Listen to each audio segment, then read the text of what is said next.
Good evening. Welcome to the December, somebody help me out here, Ninth. December 9th Village Board Work Session. This meeting is called to order. We'll begin with the pledge. I pledge allegiance to the flag of the United States of America and to the republic for which it stands, one nation, under God, indivisible, with liberty and justice for all.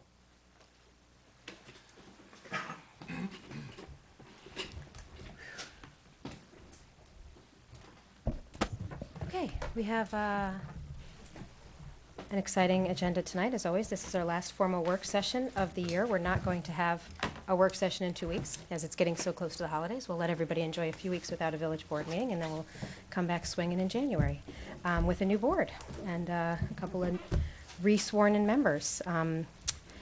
So does anybody have any announcements for this evening? I have just one. I will remind everyone to join us on next Thursday, December 17th at 6:30 at the library for the documentary discussion series film. This one is called The Homestretch, and the subject matter is homeless youth. We'll be talking about issues of homelessness and issues related to people living in poverty. It should be a very exciting panel discussion, including Ossinings's own Karen DeTore, the executive director of IFCA, to provide us with some local perspective. And again, that's 6:30 at the library next Thursday, the 17th. I hope you've been able to get out and enjoy some of the exciting events that we've been having. Just last night, some of us were at the menorah lighting in Market Square. It's the first time we've done that here in the village of Ossining. And just the previous Friday, you may have been out to join us for the tree lighting. So it's a very festive downtown, and I hope you're out enjoying the festivities in the community. Any other announcements from my colleagues on the board? No. All right, Abe. Thank you, Mayor. Good evening, everybody. As the Mayor mentioned, we have a pretty exciting agenda tonight. The first topic on tonight's agenda is the Main and Spring Street roundabout proposal.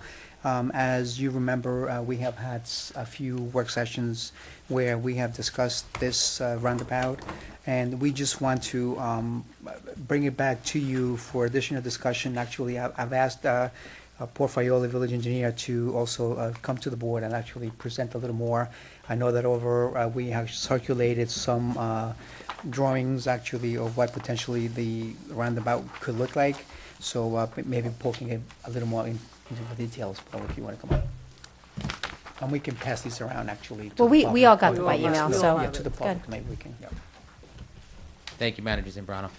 Short of a presentation tonight, I believe the crux for putting it on the agenda tonight was to kind of append the the Office of Emergency Management meeting that we had internally with the fire department and police department, which we told the public we were going to have to get their input into the Rotary. The last time we had a formal presentation by our consultant, we did just that, and they're chewing on it a little bit, where we had all of the emergency response personnel, including OVAC, fire, and police, sit in and get a presentation by the consultant, and they're considering some questions with regard to the design before we formally proceed or not with the Rotary concept. And then I think it's on the agenda again tonight to stimulate, which I believe, based on the attendance tonight, some questions from the public, particularly that have interest in the downtown area. So I think it would probably be best, without further ado, to maybe open up the floor to questions, because short of the sketches that are getting passed around now, which I believe the manager's office is going to put on the village's Facebook page and the village's web page for a visual review by the public that uses the internet. There'll be maybe one more work session where we present the formal design concept, but that is going to be sometime after the new year. Okay. Thank you. Are there any questions before we do Any that? questions from the board at this point about the next steps or where we're at? Yeah. Is there any? I'm sorry, certainly, Mayor, Magistrate. just one thing, I know that, we have been looking at where we could add additional parking, so before we open up the floor for questions and concerns, we have been looking, the village does own a piece of property right next to, behind the Verizon building and between the bank on the Market Square parking lot. So there is the potential of us being able to add some spaces that we may lose if the board was to go ahead with the roundabout project. So I think I wanted just to mention Yep. that. Yeah, I'm glad that we I'm have- glad that we you've started have- looking into that and it's looking good. Yes, So, yeah. yes, it is. So And if I may append that with a couple of things. First of all, with the existing concept rotary design that we have right now in the sketches, we're going to lose 11 to possibly 12 spots throughout the five-way intersection, if you will, the roads that are tributary to that intersection area.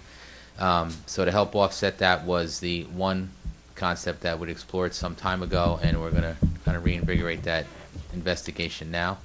Another one, when I sat with Superintendent Teese with regard to his suggestion to possibly moving a fire hydrant in the Main Street area to an ulterior location during the construction, it might actually open up another couple of spots in the downtown area contiguous to the Rotary. So that's another. So we are looking to offset what could potentially be lost, but I would be a little hesitant to do an exact plus and minus count right now, being that we don't have a formal design, and some of the comments that were coming out of the fire department where maybe we could make it a little bigger, which could mean maybe another spot. So until all that's flushed out and finalized, I don't think we should really concentrate on numbers versus just the overall idea of what we're losing and what we're gaining. Thank you. Are there any members of the community who've joined us tonight that at this time would like to ask any questions or comments on this subject?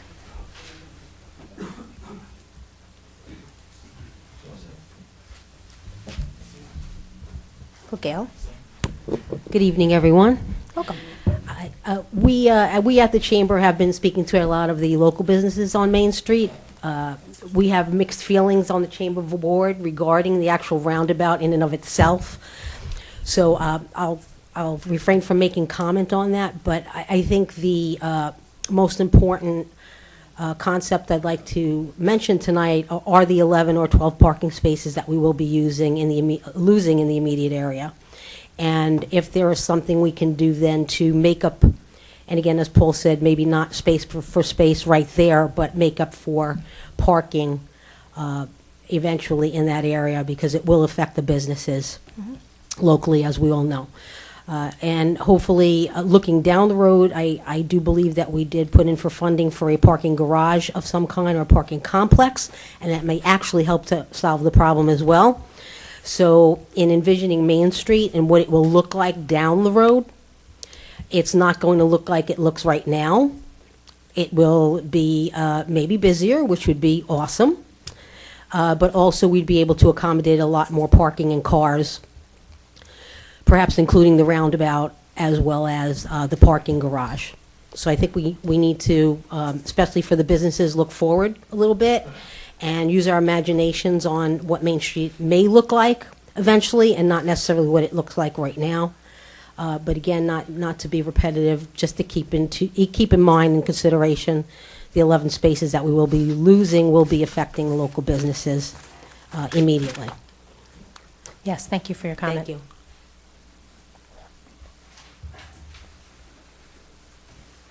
Hello, everyone. Good evening. My name is Itamar. I'm the owner of Main Street Deli, right there at the corner of Main and Spring. I'm very concerned about what's going on. Parking spaces is always been an issue down there. So I just found out last week about this. I didn't know. So it concerns me a lot, because I believe I'm the one who's going to be more affected in the area. Right now, I'm the most affected. With the bags and the parking that they put it this week. People stays there all day. So what's going to happen when they close down the 5? I'm going to lose 5 spaces in front of my store. So for me, we have to look in another way. What I can see is the circle in there looks like more for a. I was talking the other day about it's like for a big city, like where cars come and they gotta keep going. But if you go to Main Street, it's a quiet area. You got people to stop and keep going. See the area. But for me, it's gonna affect me more the business, and that's why I'm here. So the first time I want to hear, I want to see how this goes, and I don't like the idea. Thank you. Okay. Thank you. Yes, Paul Farley? May I append Yes, what he's? certainly. I think we're all very respectful of that, and it's a very clear and obvious point that the spots directly in front of his building would be lost, regardless of the rotary size, because even as the radius increases, you're going to lose the spots there. If it does increase, it's going to impinge more in the Market Square area versus here. His corner, his corner and Baza are the restricting corners. But that said, there are other non-parking, very tangible benefits to things like this that you don't really see in the mock-ups yet, and we're not going to take the design to this level. But just to put it out there, there is enhancements to the Market Square that we can do as part of this Rotary project, and some of the ideas that the consultant threw out to offset some of the parking issues, but that would help enhance the commerce and businesses in the area, particularly the dining establishments, was that in these bump outs and bulbs that are created for the Rotary, you can create pedestrian safe and dining safe sitting areas, whether they become part and parcel with a specific restaurant or there's something that just is sidewalk cafe for any of the restaurants. Those are things that can all be flushed out at a later date. But actually, in one of the particular mock-ups that I think the manager's going to post, you can actually see a sitting area depicted right outside Main Street Deli. And I've been there, and there are a couple of chairs out there now, right in the front, because there's no real room to put anything else. But that could be something that could be thrown out in front of the restaurant that might be a beneficial byproduct of the Rotary. Thank you. Yes, Neil? Another Main Street business owner? Hi, thank you for allowing me to speak. I'm Certainly. Neil Wolf. I own Bob's Army and Navy on 159 Main Street. I also own the building. Besides the obvious concern I would have as a downtown business owner about the parking, one of the things that concerns me also is the fact that as people coming east or west, up or down Main Street, approach this Rotary, they're going to be completely concentrated on nothing but getting around that Rotary. Consequently, and they're supposedly all going to be able to move, there's going to be no light, nothing else. They're not going to see anything, whether it be Antamar's deli and restaurant, whether it be my store or any other stores on Main Street, because the minute they hit all of those stores over there, their entire focus is going to be on getting through that roundabout safely. And that would really concern me. As it stands right now, you have a red light, traffic backs up, 6, 7, 8 cars. Those people are sitting there going, when's my light going to turn green? And they start to look around, and it would seem to me that lots of people see my store because they're sitting in that traffic. Lots of people probably see Antamar's store for the exact same reason.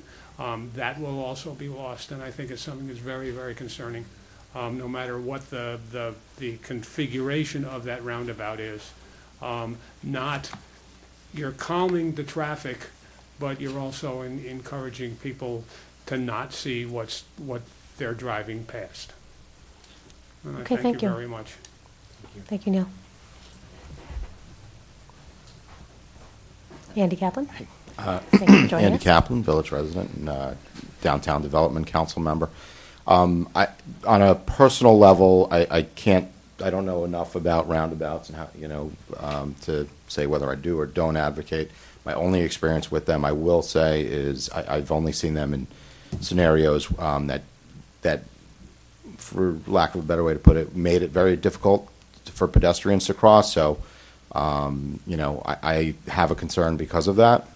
As a member of the Downtown Development Council, and I know my colleagues on the council feel the same way and have expressed it in a letter, I think we would just be concerned that we look at, more of a master plan for the whole downtown and how this kind of gets incorporated into something that could potentially be, looked at, like I said, more holistically of the whole area.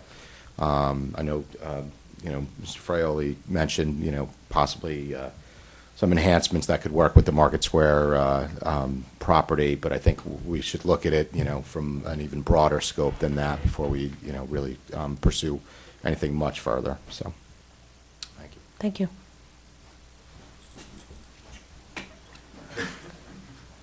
Good evening. Good evening, John. Girolamo. Many of the concerns that have been expressed to me by many of the merchants downtown, parking being the most that they're worried about. Now, I saw a presentation, I think, at the library, and there was mention of Brander Street being one-way north. Well, it's a possibility. It's not something that's been investigated. It's just sort of everything's on the table. Okay, because I don't see the benefit of that. I think you're forcing traffic up to Route 9. If you live on Broadway, now you can't get to Main Street. You have to go all the way up Route 9 and around. Good point.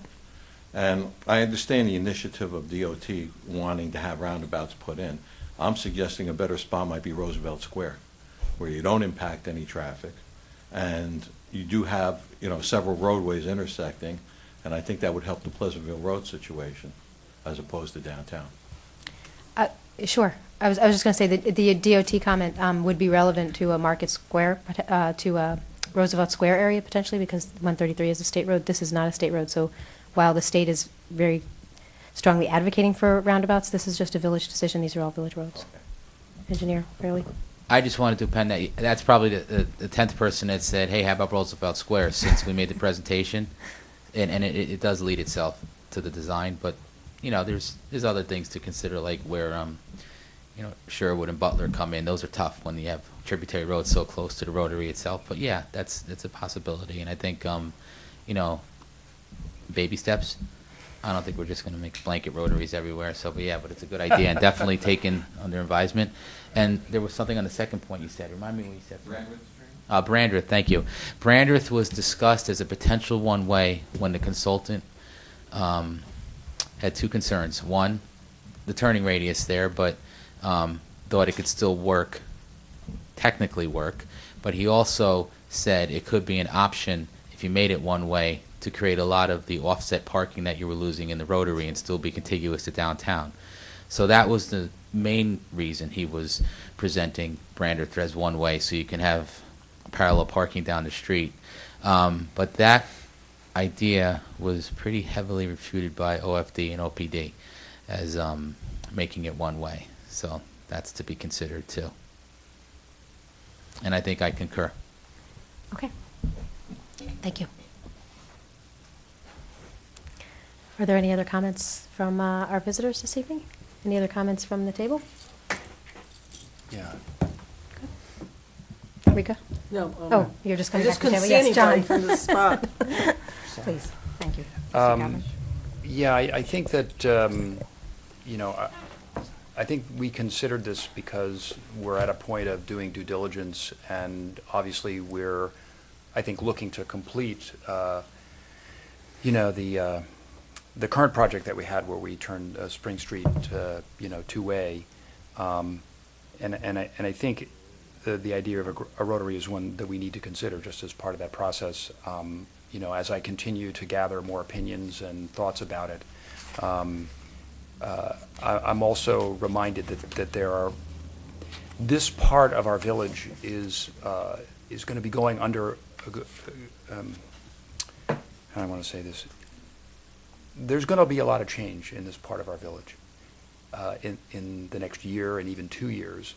And I think with the prospect of the potential RFP that we want to do for the downtown, and then we've also got, the prison museum situation that seems to be accelerating and moving forward, that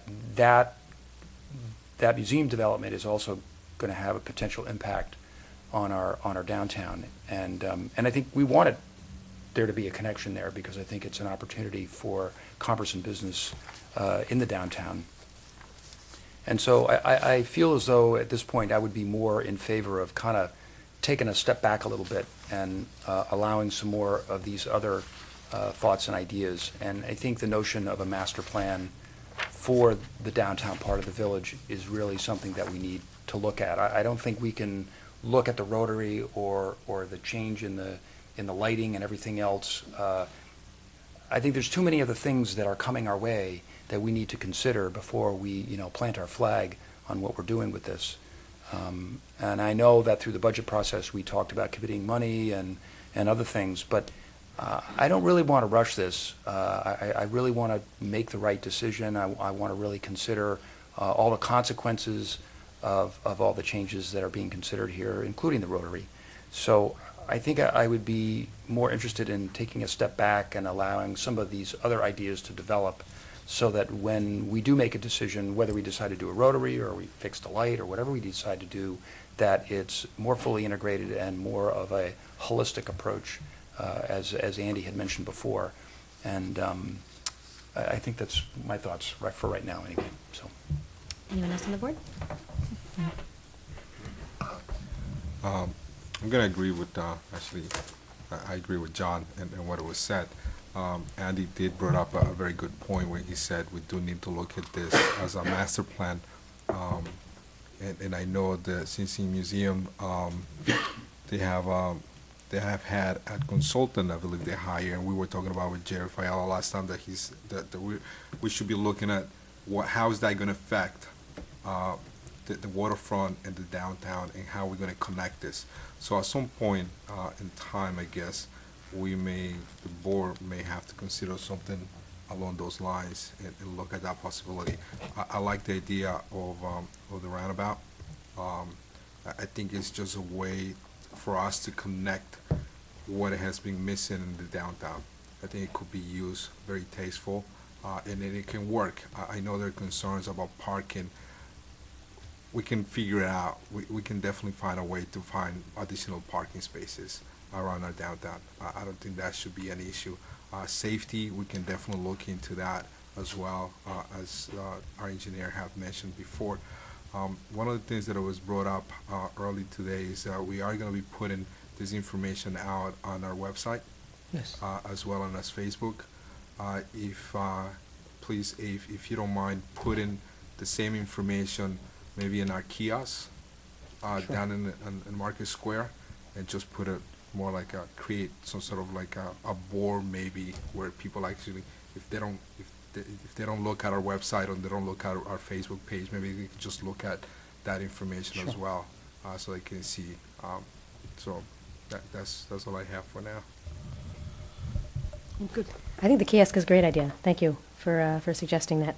And right now, we did have the OEM meeting last week, which is all of the emergency response groups, all the first responders, which obviously included OFD and OPD, but also OVAC, anybody who has a need of getting through the downtown quickly. And they, as the engineer indicated, had some immediate questions and feedback, but we also said, please go back, think about it, and come back to us. So we'll be hearing from them as well as part of this process. And so we look forward to getting more feedback from the folks who work in the village, as well as the folks who live in the village and use our downtown every day. Yes, Andy? Go ahead. Just as a sort of addendum, and it sounds like everybody's sort of heading in this direction potentially anyway. But my day job, I work for the Tennis Association, and right now we're undergoing a massive renovation of the National Tennis Center. And as part of that, the goal is to basically find a way to accommodate up to 10,000 more people per day that they're expecting by erecting these new stadiums around the grounds and other places. So, again, going back to sort of looking at this more holistically and more of a master plan with everything, particularly as it relates to the possible Sing Sing Museum, because I know in the past, that there's been statements that we expect to have upwards of 100,000 people in here potentially from this. So again, I would just really urge you to take that thought process or into your thought process a little bit more. Thanks. Yes, engineer. Fairley? Thank you, Mayor. Just with regard to the master plan, and I'll lean on Corporation Counsel if I misspeak. The first phase of this that really initiated the whole idea was the Spring Street Two-Way, and that was probably the component as far as traffic's concerned with regard to the master plan in the downtown area. Everything else was development oriented, including and the only other traffic component was the road that would be constructed in the existing master plan which is now considered like a parking lot thoroughfare to take you from Main Street back onto Spring Street through the post office parking lot. Technically a village right-of-way in there right now. So, I understand the concept of looking at it holistically. It's a good idea. But as far as traffic flow is concerned, the impact is really loss of parking spaces, maybe to the master plan versus how we move the traffic through the intersection.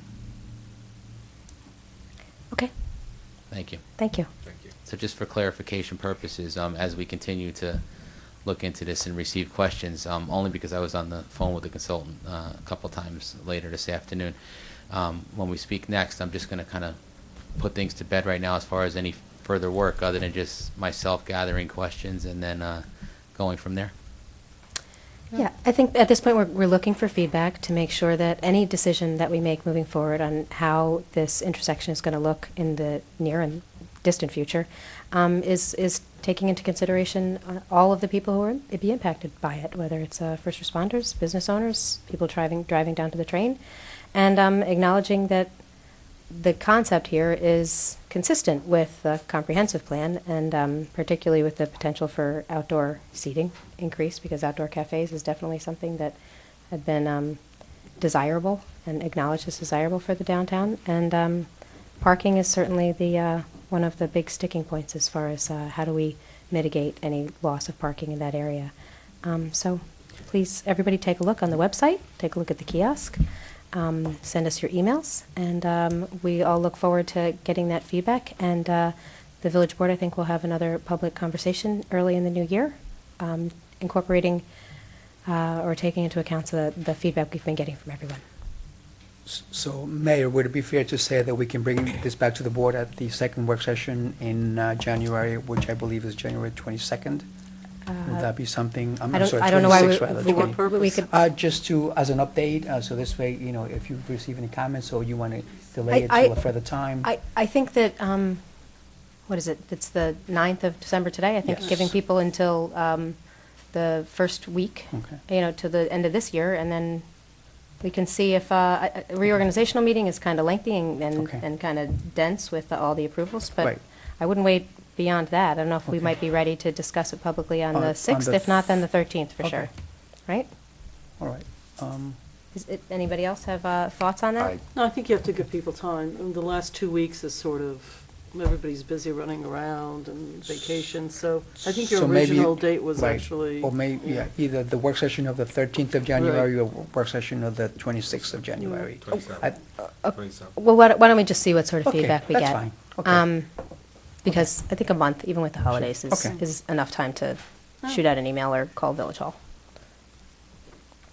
And also, doing nothing means that we've already had a year and a half of the lights not set ideally for what's there, the pedestrian crosswalks not set ideally. This was a pilot program when we changed it to the two-way. We've changed the law so that two-way is going to be two-way no matter what, whether we have the proper timing and the proper signaling for optimal passage of cars and pedestrians. So not doing anything is not ideal. Right. So, we do have construction should be happening during the summertime when the roadway is That's going right. to be least impacted because there's no school and people are on vacation. So we do have a timeline that we're trying to abide by, and if we're going to do nothing and tell the engineer to do nothing, then he's not moving forward with any directive until we make a decision. Very So, good. Good. all right, so So we'll then touch base. We'll touch base After the new year after the and New see Year's, what correct. our timeline should be from That's- there. Okay, thank you.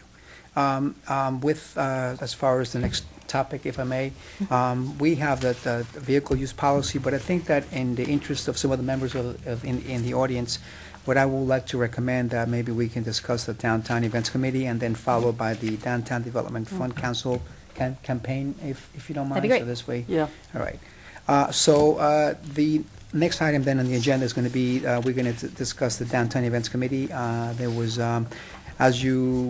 just as way of background, I think that some of you were on the board when this committee started as an ad hoc committee, and it was at the recommendation of the downtown manager, Ingrid Richards, in 2013. So, and it was initially the committee was envisioned to, I guess, plan some events in the downtown area, including events for youth and adults alike. And I think that over the last couple of years, there have been several of these events that have in fact come to fruition with the help of the downtown committee. I actually, just based on some of the information that I've had from back then and just the last couple of years, I have actually taken the liberty just to prepare a quick Was this memo. different Actually, than what you sent us? yes, this is actually one that I prepared. The one that was, again, when I earlier was more just this historical one from 2013. But if the board is going to consider formalizing the Downtown Events Committee, which, as I mentioned, was started in the fall of 2013, I would like to, again, just to mention the fact that, you know, this event can certainly make things happen for the community. And I think that if also the committee itself joins forces with the Downtown Development Fund Committee, the Ossining Arts Council, the Ossining Chamber of Commerce, the Historical Society. Again, I actually came up with some of the groups that could potentially make this a much stronger group.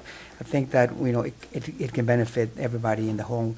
And also, I was talking to one of the members of in the audience just before the meeting. It seems like a lot of times we have events and everybody kind of has their own. Everybody reinvents the wheel, and there has been very little coordination. I think that maybe this can be the genesis of, you know, trying to get everybody to work together and help each other out, and try to reach not only the current audience that we have, but, you know, reach far and wide. And again, I have given you some of the examples of the things that potentially could happen, but I don't have a monopoly on ideas for these events. I think that as a group, they can come up with a lot more on things that, you know, can benefit the community. So I've also asked Chris Soy to come up and actually just talk about, because he's been working since Ingrid Rich's departure. He's been working with the committee. So, Welcome, Chris. Good evening. Beginning with, in I believe late September, early October, right prior to the Chalk It Up Festival that the Downtown Events Committee had put together, for the village representation, I came on board and they had quite a bit already in place, but kind of saw that, helped see that event through, and during that process got to know the members of the downtown events, the existing members of the Downtown Events Committee, and after the conclusion of that event, there seemed to be, you know, a lot of good ideas and a lot of enthusiasm for other events and things that have already been worked on over the past couple of years, and some new ideas and projects or events that could take place downtown. Through the direction of the village manager, I was in conversation with them. And subsequently in this fall, there were two village rec and parks events, like the Fall Family Fun Day that was scheduled for the downtown, but then also the tree lighting that just occurred, that we did coordinate with the Chamber of Commerce, and seemed to have some really nice results and a nice event come together. So, I'm happy to work with this committee going forward if it's formalized, and like the existing ideas that they've had for events, I think, are good, and then we can continue to brainstorm, some new and maybe some interesting events to bring to downtown, bring to Market Square. So I think this could be a very impactful committee, and we can do some good projects downtown. Great. Trustees on the board, Rika? Yes, so I have some questions. So who is currently on this committee? I mean, who are the actual people that are It's involved community so members far? that were appointed 2 years ago. So And, how many people are on the committee? We have six committee members. And it's Okay. Frankie Rowland from, I guess. Down to Earth Markets Downtown, we have Neil Wolf, is also Miriam Briscoe. I'm drawing a total blank. Chris. Harry I'm sorry. Campbell. Harry Campbell. Thank you. Kendra Rosny, From Dragonfly. Right, right, and Bradley Morrison. that's it. And, From the schools. right, and so when you say things like there was an event and it was really great and all that, what do you actually mean by that? What makes an event great? Well, the success that they had with the Chalk It Up Festival was the first event that I oversaw with the events committee put together, and they in terms of participation, community attendance, just the uniqueness of the event, that in particular, again, the assessment post-event was that it was a success. It's unique. It's something that I think we could build on going forward. It brought together a number of the business owners downtown, and I believe they would also support that event, and others were successful. You know why I'm asking that question? Like what? It's just that I always hear that, right? So I went to my dentist the other day, who's a third-generation person in Ossining. Actually, now lives in Briarcliff, so that's the town, not the village. But he grew up here, and his father basically grew up here. So he doesn't know anything that's going on down here because it doesn't speak to him because he grew up here. He knows all the streets. He could name every street in this place. But throwing a bunch of events that people like is very nice and it attracts. Producing events that draw people in a very specific way that says like 500 people, 300 people, 200, families, adults, seniors, is a more proactive way because you actually have some sort of goals that say this is like a whole bunch of people showing up. It's like this whole county has a whole bunch of people showing up to a whole bunch of things. The great ones are the ones that you can scale up and do year after year and not meet every year to figure out what to do. I mean, that was the reason when I hear somebody say great, it's like, what is great about it? And what does it do for the businesses and the individuals that you draw? Otherwise, like, there are tons of events. There are more events than I could name. It's a great county to live in. I mean, it's fabulous, right? So there are charity events, so I like the idea that there's something here for seniors, there's a race. Is it a race for charity? Is it just a race? Is it something that's supposed to do X, Y, and Z? Is it supposed to bring different groups together? Is it, I just feel like a little bit of a sort of linear plan as to what should happen and what we'd like to see happen. And it could be anything. It could be we'd like to have 42 people who otherwise wouldn't meet, or only the businesses in Ossining being represented, or lots of businesses from the surrounding town. I just want us to sort of think more in terms, because a lot of work goes into each of these things, right? It's takes a lot of work to put these things together, doesn't it? Like the invitation, the social media aspect, everybody meets till 11 o'clock at night and runs around, and just a ton of work. It's like doing a wedding every weekend, So I'm just really sort of curious as for the committee to say, we want to do 5 events, and the purpose of event 1 is to do X, and we can scale it up and do it again next year, and it'll take us half the time and produce twice the.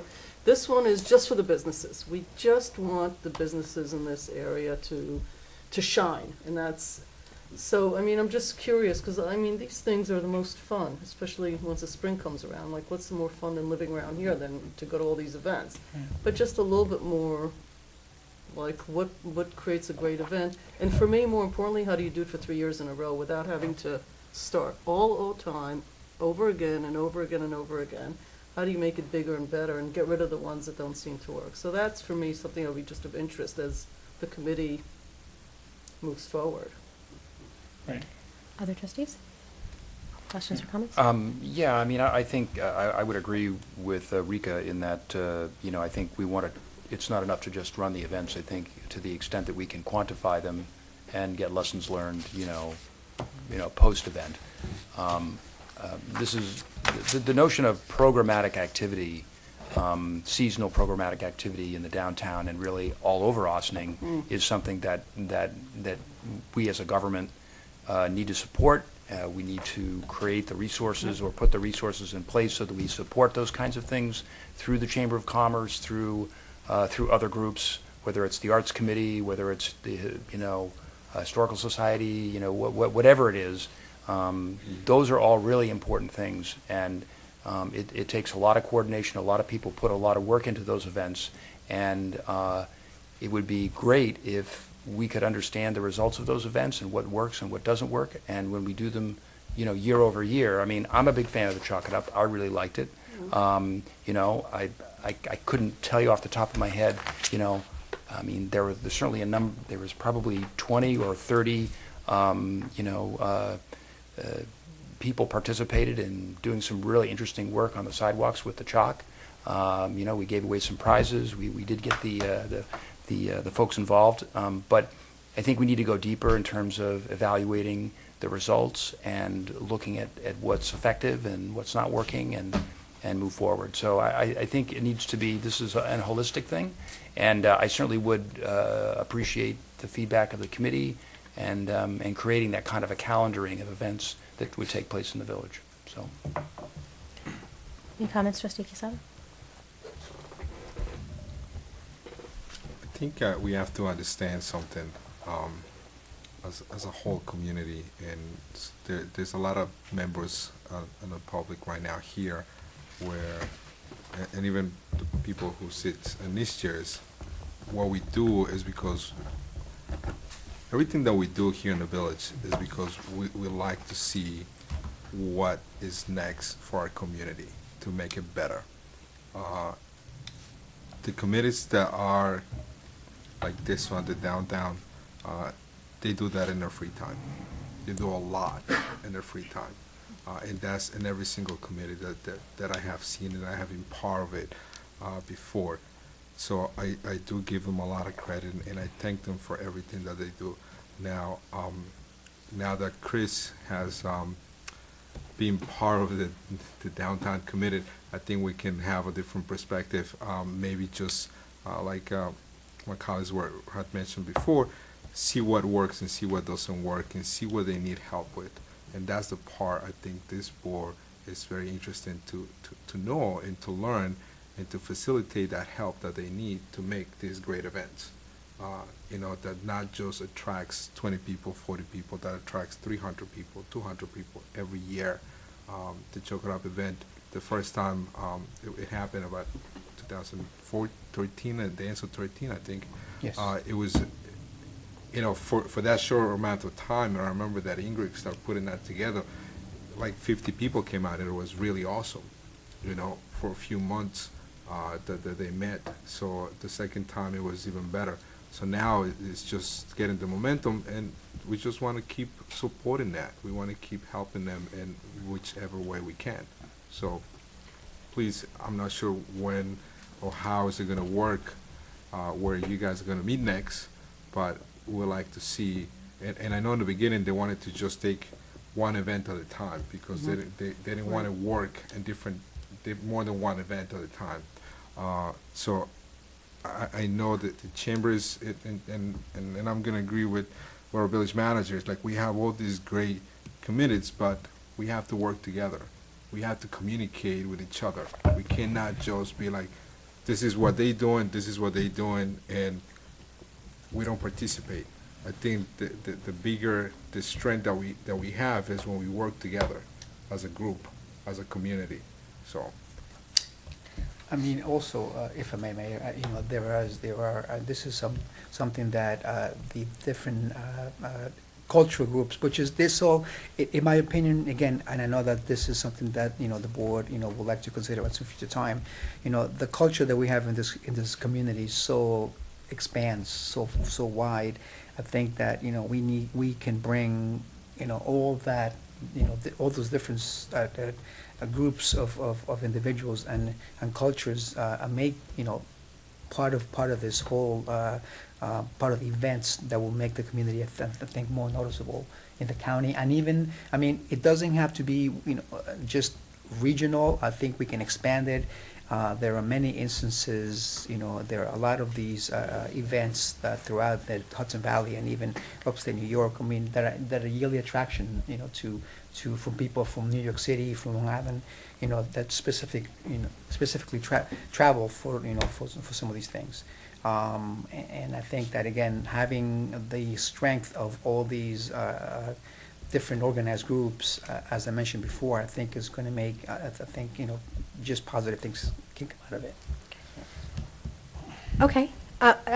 Yes, Chris? Yeah, I was just going to say, I wasn't around for the kind of the discussion of the origins of this committee, but obviously there was, a need was seen, and from what I could tell is that there's a lot of energy to bring some of these events, and I think as the Rec and Park side of things in terms of kind of management of Market Square, then also the logistical support to put on some of these events, I do think kind of formalizing it, and my understanding was this was the move to formalize it with our department support could really bolster some of the events and not be not to say that they were thrown together, but to have some continuity and have some momentum behind them because they have our department support and the village's support.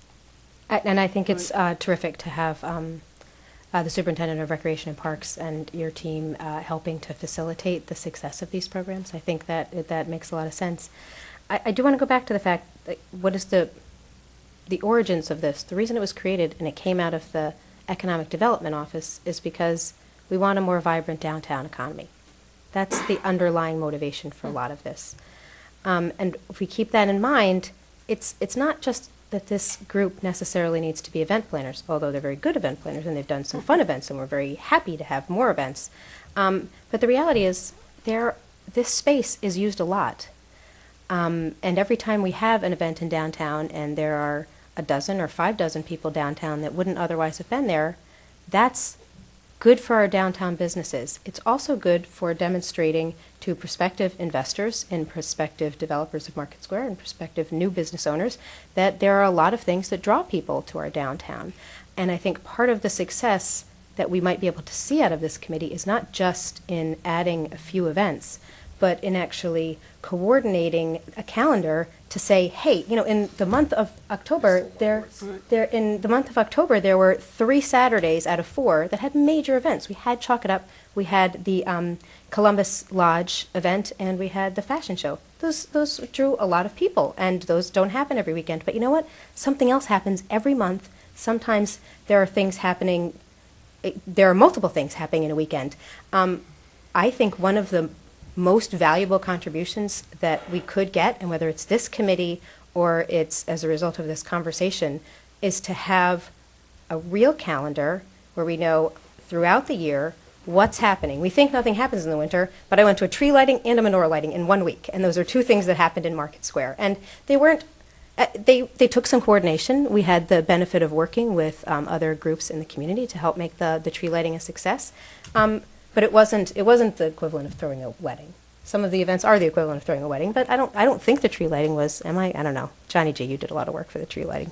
Tree lighting, We kind of moved it forward a little. Yeah. No, I didn't want to get into the weeds of the planning, but I think if we keep in mind that the mission of having this was to have programmed open space that draws people to our downtown and demonstrates that we are committed to a vibrant economy, that we have opportunities to bring people to our downtown, then I think calling it the events committee, it can be a broader term than just an event planning committee. And I think that would be the greatest value, is that you're coordinating.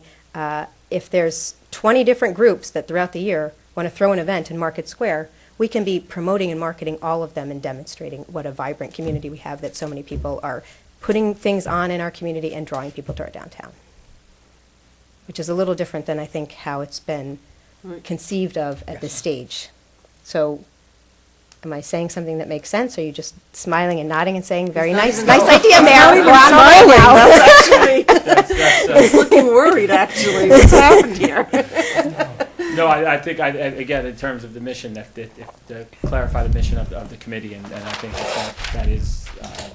that would be a great result of the work being done, and probably more valuable. So I'm in agreement.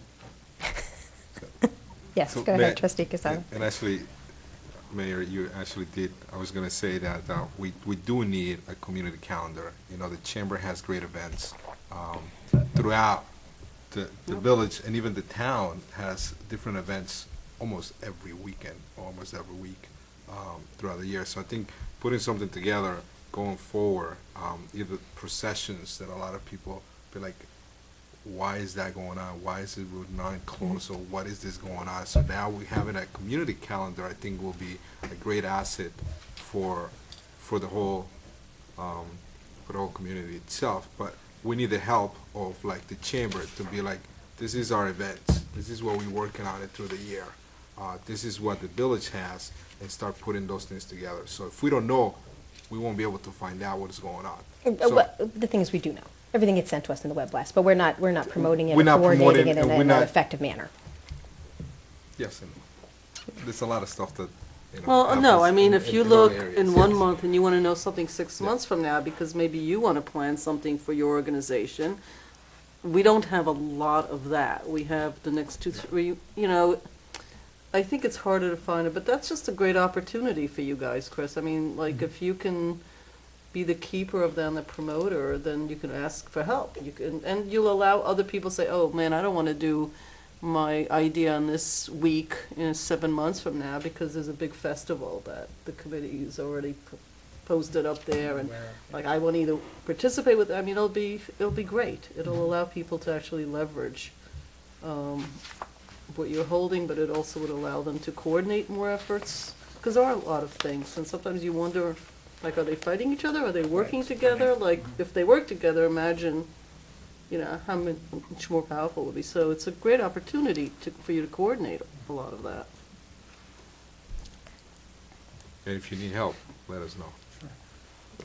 I don't know if any of the existing committee members are here that would like to say Well, maybe a few words. Miriam was on I'm the giving them an committee. eye, but Miriam was on I'm the getting committee. a no thank you. I have no desire to comment.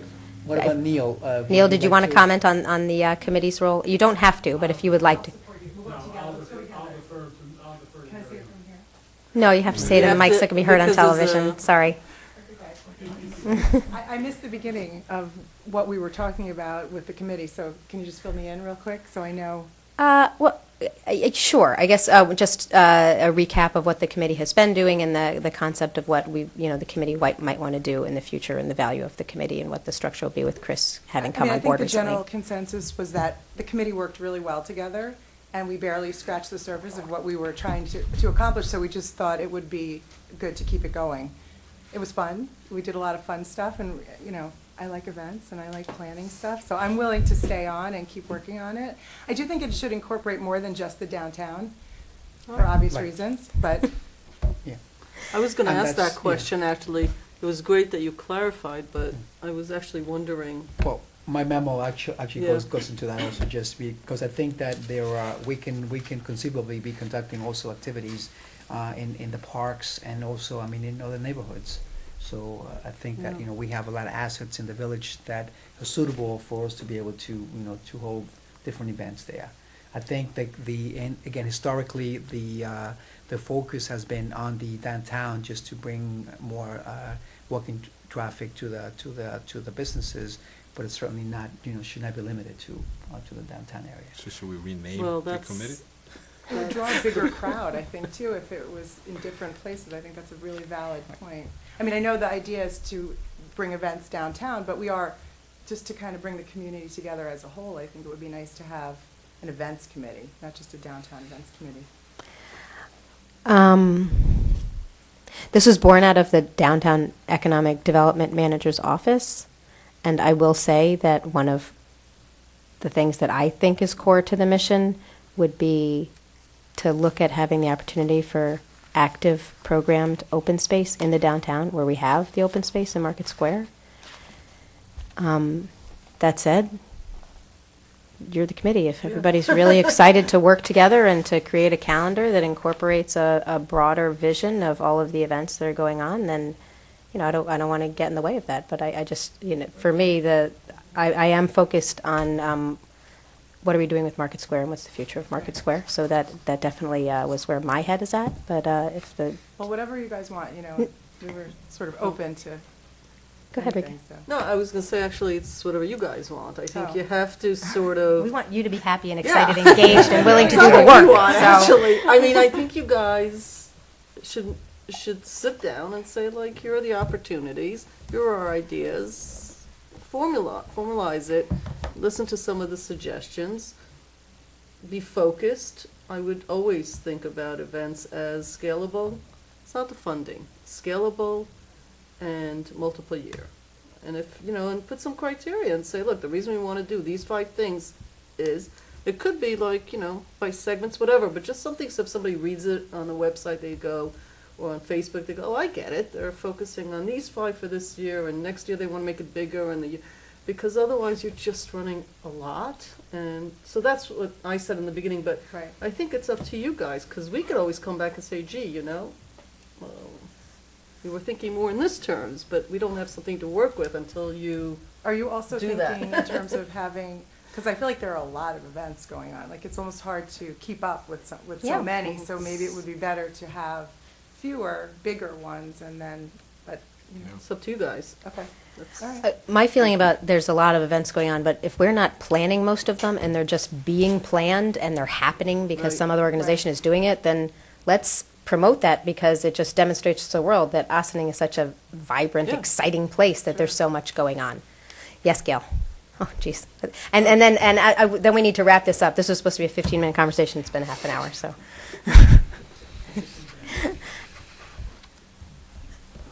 I believe it was maybe about 7 months ago, the school district was good enough to organize a meeting and put together a Google Calendar Yes. for all of us to contribute to. I have to say we were guilty in not contributing to it over time. But we are working on a web platform right now at the Chamber, which should be ready somewhere at the beginning of the year.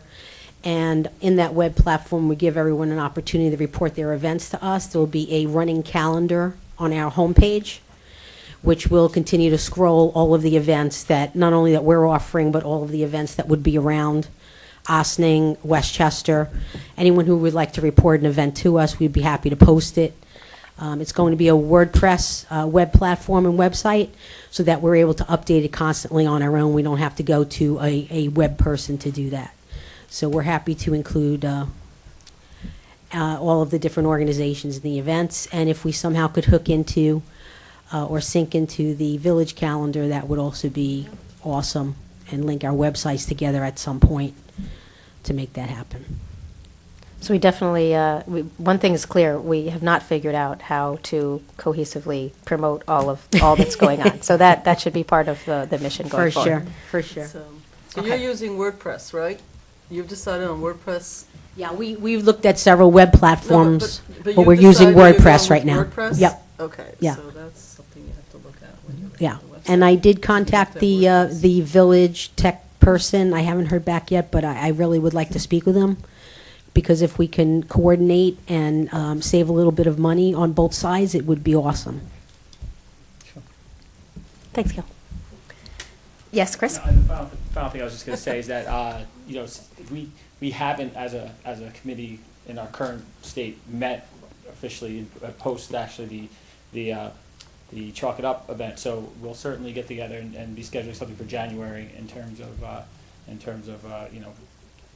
sitting down and bringing all these ideas, together, and we can, obviously report back in terms of downtown events, village-wide events, town-wide events, and everything proposed here, so. Great. Just to let you know. Thank you. Thank you, Chris. Thank you to the members of the committee who joined us, and Miriam for commenting tonight. And maybe you can encourage your other committee members sometime before you meet in January to check out the meeting on TV so that they're up to speed and what was the exchange was here tonight. Thanks. Yes, Manager Thank you, Zambrano? Mayor. The next item that we want to discuss tonight is the Downtown Development Fund Council campaign for, marketing some of the downtown businesses. I know Trustee Levin has been working with the Downtown Committee, so if you could, maybe you and Andy Kaplan can discuss it. Andy's here, yes. I think it was an idea that came out of the Development Council. There are about 650 commuters at our train, and we'd like to reach out to them about Ossining, and we'd like them to stop going downtown, going up, back home, at some of the stores and understand some of the new businesses. So Andy and company came up with an idea to put a really simple card when the tags are delivered to all the commuters once a year. It happens at the end of December. And to promote the new businesses, it's a simple card. A lot of you have it. It looks like a little value card. You go into a restaurant, you get 15% off, 10% off, whatever it says. There are, I think, 8 vendors involved. I thought it was a really, when I met with the council about a number of ideas, this one is just time sensitive, which is why we're discussing it tonight, because it has to happen very, very quickly. And it's a promotion of some of the new businesses who, started and always are the ones that need, I think, some of the heavy lifting when new businesses come into being. Be with a letter, hopefully when, they must open the envelope, so nobody's throwing this out, and because they need their tag. So we think it's a nice way to get at least 650 households to familiarize themselves with our downtown businesses. I think that sums it up. So part of this also requires that the village fund $150 for the Yes. cards out of the downtown development fund. And so, and the recommendation is being made by the Downtown Development Fund Council that we allocate the $150 to pay for the printing costs of these cards, and so this board needs to approve that request. Correct. Yeah, what's the balance in that fund? There's approximately It'll cover it. about $300,000. There's $300,000 in the fund, right? 450,000. 450? So this I is like think a we bank can- fee, yeah. How much are we talking about, $150? Yes. I think we can handle it. Yes. I'm all in favor, so. And I will say one thing.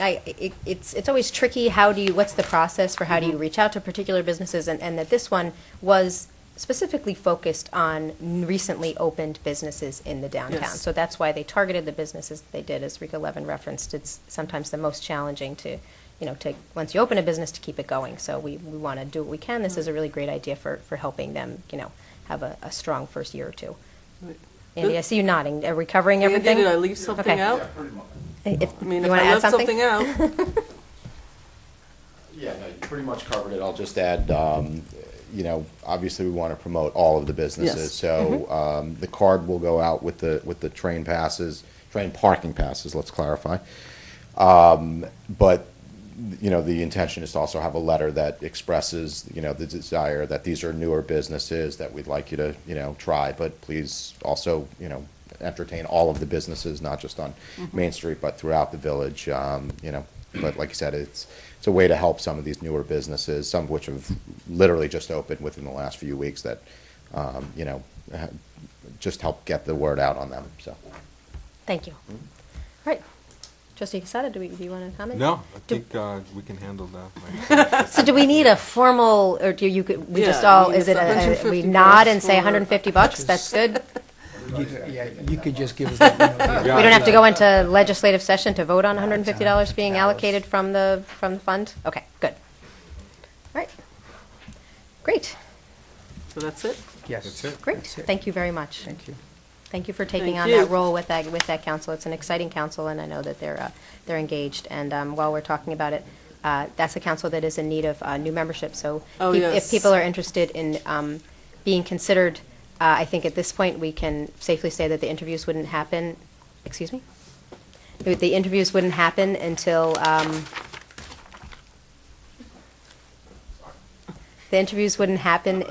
the new year.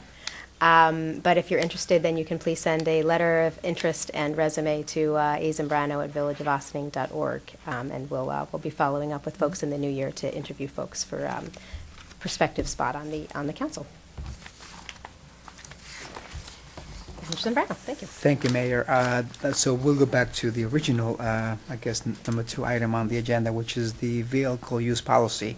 And this is something, again, that we had discussed this at some time during the budget process. I think that in order for us to be able to maintain, some order, for lack of a better word, we are recommending that the board consider the vehicle use policy that we have drafted and sent to you for your consideration. I know that we had emailed it to you earlier today, but I have paper copies for all of you if you I'll want. take the paper. It's the So- same one, right? Yes, it is. It's the same one, but maybe actually, we sent it late this afternoon, actually, so, at about noon, Looking so. at the same thing. But, the idea, again, would be for us to be able to designate specific individuals, again, the use of the vehicles, general use as far as, what the responsibilities of the people that are assigned vehicles to, whether they're take-home vehicles or whether they're assigned during the workday. And again, a lot of these, what we have in the policies based on the needs and the responsibilities that go along with some of the positions that go along with the job descriptions for many of the employees that actually have vehicles assigned to them. In some cases, the individuals again are allowed to take vehicles home with them to commute back and forth because their jobs actually entail having to respond in case of emergencies. And actually, if we take a look at the number of individuals that really qualifies or that really have to respond for their emergencies 24/7, include the village manager, the chief. This is the three fire chiefs, the police chief, lieutenant detectives, the village engineer or director of operations, the superintendent of water and sewer, the building maintenance foreman, the chief filtration plant operator. Those are the individuals again that have a use of the vehicle 24/7 again because they have to respond at any given time during emergencies. And there's also a number of other individuals or titles actually that have do take the vehicles home, because there are instances where, although not on call like the previous individual positions, but they do have to be able to come to the village and respond, maybe not necessarily on any emergency basis, but they do have to respond to the village on any given time. Again, I think this is something that it's not every municipality in the county has, by the way, has a vehicle use policy. A lot of them are very just kind of hush-posh of informal policies. I think it's because of the size of our fleet and because of the number of individuals that have use of vehicles. I think it's better for us to be able to have some better controls and have something in place so that we have clear parameters on how to operate. I have also provided to you a list of vehicles actually and who drives them, which we also sent to you earlier today. And there's one of them actually. There's one vehicle that's assigned to one of the deputy fire chiefs, and that vehicle, although is not necessarily taken home by the deputy chief that will be left in charge in case the three other fire chiefs are not around. So that vehicle would only be used by the person assigned to that vehicle. Again, in case the fire chiefs are not in town, and would only take it home on an as-needed basis. And I would just, the final draft that was emailed by Joe Saratani this Yes. afternoon is Yes. slightly more updated than the paper draft we have right now, but I think some of the only changes are in some of the titles, how they're listed here, particularly in the police and fire, but it's, not core to the discussion of what are the standards, why are we doing this? So are there any questions from board members on this policy? And I will say, you mentioned that not every municipality has a vehicle use policy. No. It's my understanding we are one of those municipalities that does not currently have a vehicle use policy. correct. There is nothing in place for the village right now. There is That's no vehicle correct. use policy. It's never been passed. There was a draft 4 years ago that was not passed, so this would be the first time that we would be instituting it in the village.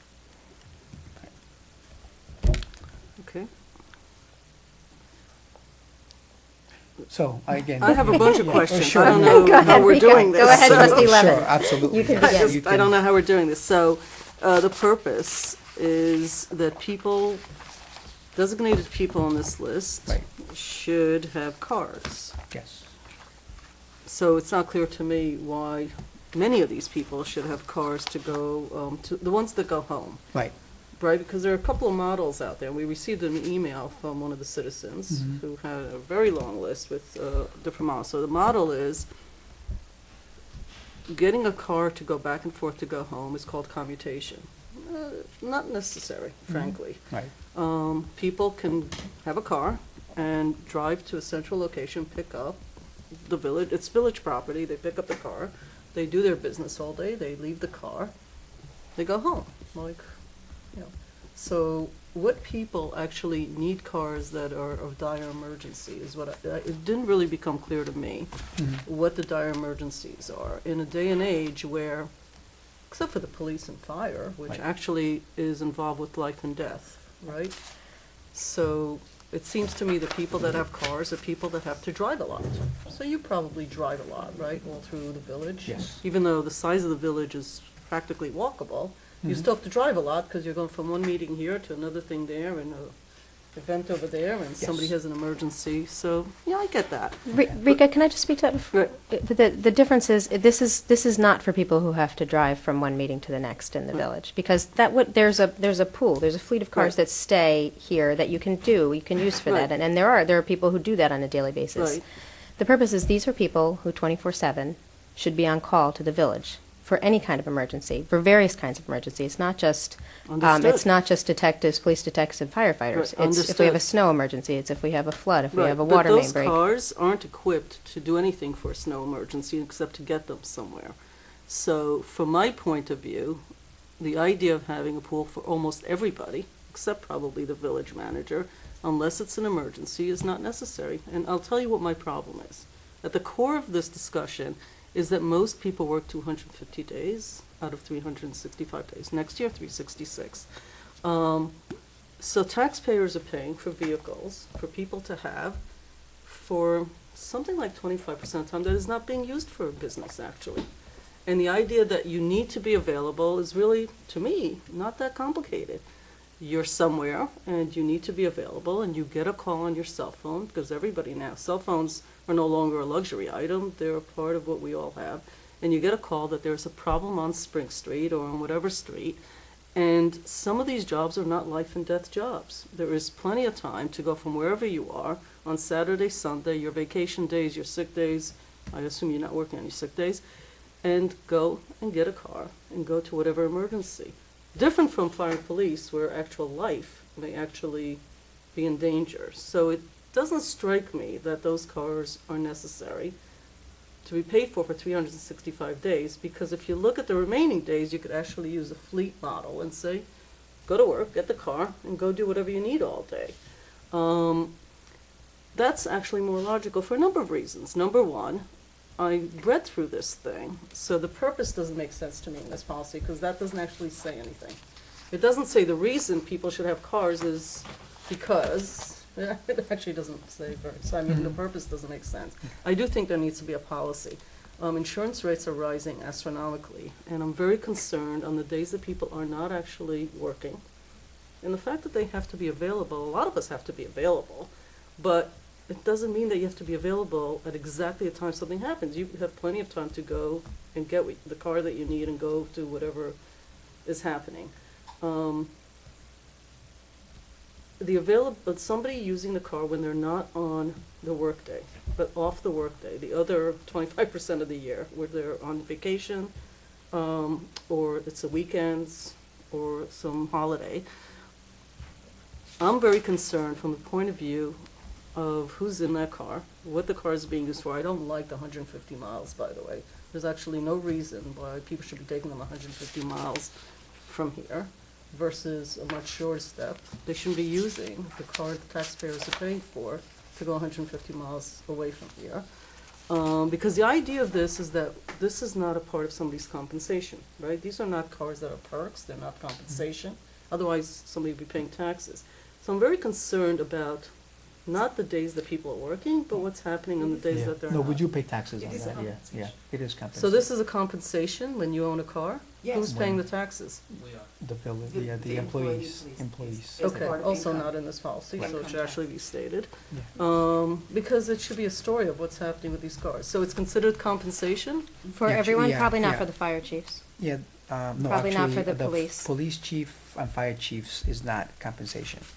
But there is it does mention regulations, IRS regulations here, so they actually, Section 6. yeah, they do. So this is a part of compensation? So Yes. when we went through the budget and I asked Dale if this stuff was a part, it's not what she actually said, is this a part of the 40% above? Why am I asking you? I feel like It you were not the adds- one that should be No. answering adds, it. No. It adds to the 40% for those who are assigned the cars. It considered, there's a calculation that you use on your income taxes based upon the fact that you are given the right to 24/7. Right, and the payroll department actually uses the IRS regulations to add what they say has to be added to the person's. And the payment of fuel and all of that stuff It's part of that, it's part of that. It's part of It's this? part of that, exactly, Okay, no yes, problem. correct, yes. It wasn't clear to me actually Yeah. from reading that. So Yeah. I think the purpose, just of why people have it, would be great. And so when someone is driving, can I use a scenario? I'm sort of pointing to you because I don't know who to talk to. Sure, sure. I'll talk to the wall. Okay. We're all so- listening. No, I don't know who has answers to any of this, to be honest Yeah, with yeah. you. So when somebody uses it and they're driving with, I know that a spouse, whatever, another adult cannot drive. Correct. Because that's very clear in this message. Right. But when you are on a Saturday with someone Mm-hmm. and the other passengers, and how are we insured for something that happens to that passenger who was in a car at the time? Are they allowed to have passengers in the car? Well, there's no restrictions in that, correct, yes, right. So you can't- Correct. Yes, so you can have passengers in the car, correct. Does that say that in here? I didn't see I that. It says think it nobody's allowed to does. drive it. To drive there, yeah. So, but there are no restrictions, being, added to that, but So it who does. pays, so the passenger who's in an accident, who pays for whatever happens to that passenger? The village. The village is responsible for Yes, that, correct. not the driver. No. It follows the insurance on the vehicle, Okay. the liability. I don't know how many accidents we've had, it's just a No. concern. I mean, we may never have had an accident, it may just be like, something out there. Look, before I took office, I go down to the Arcadian a lot on the weekend. There are people going there, there are spouses sitting there picking up their dry cleaning. It's not the use of these vehicles. It's like, as you watch it as a taxpayer, it's a little bit annoying, to be honest with you. Now that I read this, sitting on this side, I understand, like, what, he's supposed to have two cars? Like, keep one for the weekend and one for the week? But I do think we have to have a clearer purpose to why we do this, and I think the taxpayers should understand, because people don't work 24 hours a day, and being on call in this day and age is like almost everybody that's employed is like working and answering emails. So I think we just should say this is the purpose. I think the secondary people, Okay. not the drivers, which is very clearly explained, needs to also be thought out, and not by me, but I think it needs to be thought about what the policy is for everybody, because that is absolutely, something that can be a financial problem for us. And the mileage, I just think there has to be a reason why somebody put 150, aside that the fact that it's like nice to be able to go in a certain radius, but it seems to me not to be the best use of, if you're doing a policy. I think every municipality should be having a policy. I think we should be going on record as doing something that's the right thing to do for everybody, and figuring that out. Okay. The reimbursements is for what? That's stated in the beginning? It's. For people it's- that don't have those cars? Exactly, or- yes. And you correct. sign off on all of that? Yes, correct. And And the that's peop- based on the mileage that they will have to prove that they went. I like reimbursements, I prefer them actually to having, and the other question, so I told you I just had a bunch of Yes. Go right questions ahead. to answer. Sure, absolutely.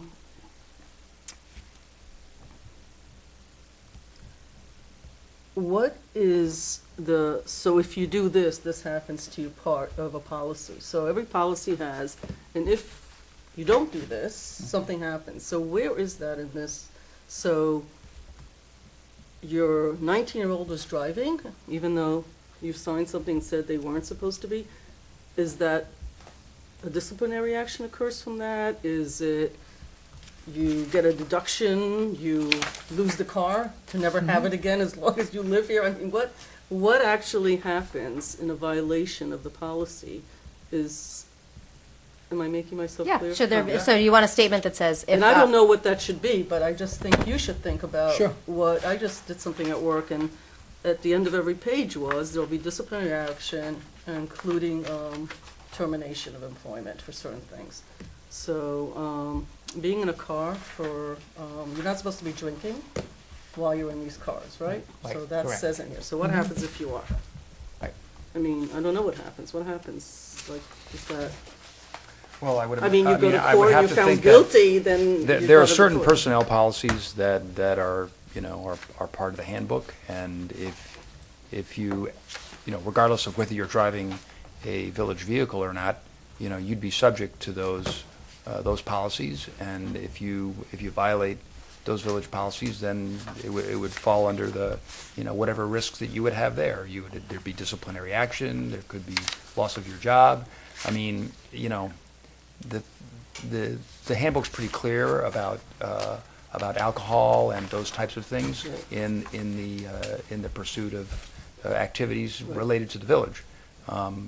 I would imagine those would extend if you're using a village vehicle and it was not necessarily, in the express use or an activity that's related to the village. Those same things would apply.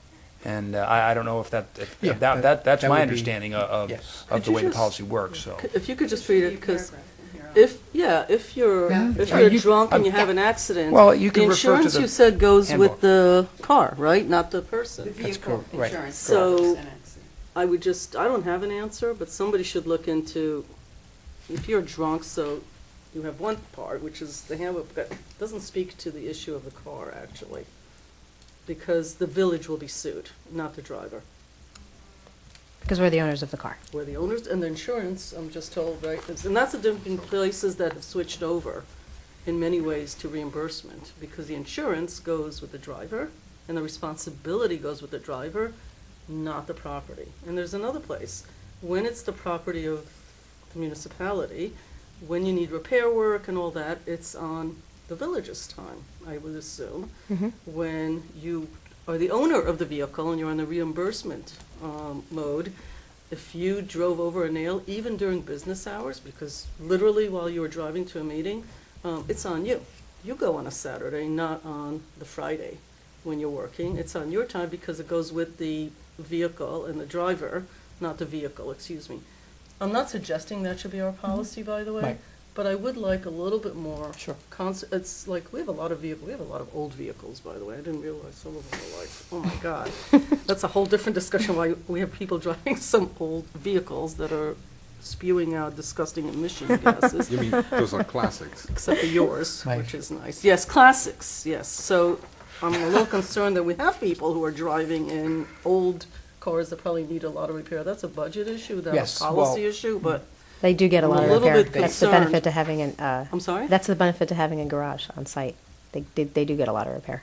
That's how we keep things on the road, as long as we do. They get a lot of, but, there is an XY axis Of course. to new versus old, having people drive old car versus new cars, and emissions and all the other stuff. There's also an issue of the maintenance of cars, whether they're your own versus the villages and what's happening there. But that's not my issue, actually. That's that's more of your issue. Right. But we're just discussing policy here, Yes, right? We're not. yes. So, it, I don't care about the age of the car, that's not a part of a policy to, statement. to clarify That's this, just a comment. to clarify this, some of your concern as far as the if what then, if somebody violates, if an employee violates the vehicle use policy, we want to have some sort of statement that says disciplinary action will be taken up whatever to it and is, including yeah. termination, depending on, as appropriate Right, for the, correct. on a case-to-case basis or whatever. Okay, thank you. It's the first time seeing this document, Oh, okay. Well, so, I'd like a policy about, as the cars age out, I want like electric cars being brought in and not these behemoths that are out there, that are spewing out, but that's also not a policy I've been- discussion. I've been Electric cars are driving- getting I've been really, That's not a electric cars policy are getting more and more discussion. exciting. I'm sure if we could get a fleet of Teslas, everybody would be very excited Yes, about that. Teslas would be great, But, a lot um, of trunk space on them. But one of the concerns is we need people to be able to get here regardless of the weather. So four-wheel drive is usually what we're looking for anybody who's on a 24/7 on-call. So You and I- electric cars will get there soon. They'll be there in a minute because Tesla could do it right now if they wanted Well, to. I It'll just don't, be I'm expensive. not thinking of gonna Tesla, you can say. drive a Prius, it's okay with the right, everything. Some of the jobs, require cars like that and some really don't. It's like when we talked about who gives out tickets, do you really need like a big, four-wheeler, or can you use a, right? We No, did you that don't when get, we you don't give had- out tickets in a storm, but you do manage snow removal. Yeah. Or, I don't know. Or water main breaks or. I grew up in a family of cars, and that's when my dad's business was repairing cars, including for the municipality where I grew up. But I could take apart a transmission, but I don't actually know, that's not We're for me to obviously not decide. making good use of all of your skills Yes, yet, Mr. well, Levin. let's not go there. Probably would have been a better career choice, but, It's a nice thing. I like cars. I'm not here to discuss that. That's up to you, but Sure. I do think just from the policy aspect that you might want to Well, think a little bit what more we'll do about is that. we'll add some of the things that you have brought up to us tonight. There is one more thing on the Sure, policy that sure. when I read through, and again, it's because of some of the emails, one of the emails I got anyway. So the department heads assign the cars. Do I have this right, Yes. folks? Okay. And they sign off, and people have to tell them what they're doing when they take cars out Right. from the fleet, Out of the right? fleet, right. Right, so it's all, it's a department head by department head decision. I mean, pretty Is that- much, yes. I'm that's- asking a I mean, question. Yes, that's Is right. that how 'cause that works? That goes actually with the police. They get to assign more Okay. vehicles, public works, to the workers that actually need to go back and forth, and to recreation with the parks crew. So that's correct, yes. Okay. Yes. E1 Hurricane fire truck that actually was put out of commission, I think about a year ago, so after we bought a new fire truck for the fire department. Actually, we put this, there was a little bit of the reason that this was not, normally this would have been a trade-in, but there was a mix-up with the, I guess, when the fire truck was actually ordered, and then I don't know all the exact, what exactly happened, but it ended up that we ended up not being able to trade it in at the time of the new purchase, if I remember, that's based on what the information I have. So we now have a fire truck which has been parked at one of the firehouses, and we are trying to get rid of it. We actually put it on Auctions International for it to be sold, and we actually had it on the auction block for approximately, I believe it's like 30 days. And we ended up getting a high bid of $6,675 at the end of the bid period. Actually, since the bid closed, actually the high bidder ended up withdrawing that bid. So the next highest bidder is $100 less. So we can get $6,575 for the truck. We had also tried to contact to see if the village could get more money by scrapping the metal, and we ended up getting a response from a company that does that, and we could get $5,000 if we were just to junk it and get paid for the metal. So we are actually recommending that the board authorize us to go ahead and sell it for that $6,575. The commission? The buyer pays that. The buyer John, pays do you have that, so. something to say about this? Yeah, I do. I think the process of buying the new fire truck, and in the process of buying the new fire truck, there was a verbal promise made through a broker that put the deal together that the sale of this vehicle was going to be taken care of. And unfortunately, that was not memorialized in any legal or written document. And that is one of the things that I was very unhappy with. I mean, as happy as Cataract is with the new truck, this was an oversight, and it will not happen again. We are in the process of acquiring another fire truck, and I can assure you that any company that we deal with will be taking care of the disposition of the fire truck, and we will get credit towards the purchase of the new one. This is a very disappointing result, and I'm not very happy, but there's no reason for us to hang on to this truck. I would recommend that we accept the bid as presented, and that we move on. I just want to ask a question. Sure. And it's going to seem totally weird and crazy, so You can I ask me anything apologize you want. in I don't know if I have an advance. answer for you, but I mean, Chris isn't here. So the cost of all these play sets that we have all over our village and all that is more than what this truck costs. Is there enough, I've been to other countries where they do this. They don't scrap it and they get a lot of money, by the way, in other countries for scrap metal. It's worth more than it is here. I mean, even our scrap metal gets shipped to India now. It's not even here. The kids love these trucks for like $6,000. Would it make more sense to actually recycle, take it apart for whatever parts anybody needs? I don't know if any of it is usable for other trucks as far as the garage can use the stuff. And I know it sounds weird. I really do what I'm saying.